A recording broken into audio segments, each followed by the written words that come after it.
अनलाइनबाट पैसा कमाउने एउटा माध्यम भनेको शेयर मार्केट पनि हो, जसलाई हामी शेयर बजार भन्ने गर्छौं। आजको भिडियोमा हामी कसरी शेयर बजारमा इन्ट्री गर्ने र कुनै पनि कम्पनीले निष्कासन गरेको शेयरलाई कसरी घरमै बसेर किन्न सकिन्छ जान्ने छौं। त्यसैले तपाई पनि जान्न चाहनुहुन्छ भने यो भिडियो अन्तिमसम्म हेर्नुहोला।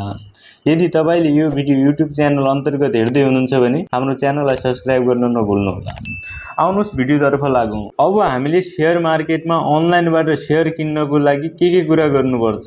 सबैभन्दा पहिले के बुझ्नुस् भने यदि तपाईले शेयर मार्केटमा अनलाइनबाट पैसा कमाउन चाहनुहुन्छ, कुनै पनि शेयरलाई किन्न चाहनुहुन्छ भने तपाईसँग एउटा बैंक एकाउन्ट हुन आवश्यक छ।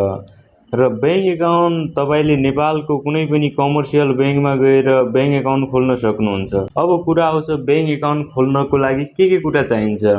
बैंक एकाउन्ट खोल्नको लागि नर्मली एउटा नागरिकताको फोटोकपी र 3 वटा फोटो र तपाईको घरमा भएको खानेपानीको रसिद, विद्युतको रसिद पेश गरेर कुनै पनि बैंकमा बैंक एकाउन्ट खोल्न सक्नुहुन्छ। अब तपाईले सेकेन्ड प्रक्रियामा जानुपर्ने हुन्छ। यसको मतलब अब तपाईले शेयर मार्केटमा शेयर किन्नको लागि डिमेट खाता खोल्नुपर्ने हुन्छ। डिमेट खाता खोल्नको लागि तपाईले जुन बैंकमा आफ्नो बैंक एकाउन्ट खोल्नु भएको छ त्यो बैंकमा गएर तपाईले डिमेटको लागि फारम भरेर एउटा फोटो र नागरिकताको फोटोकपी र 100 रुपैयाँ तिरेर एउटा डिमेटको लागि अप्लाई गर्न सक्नुहुन्छ।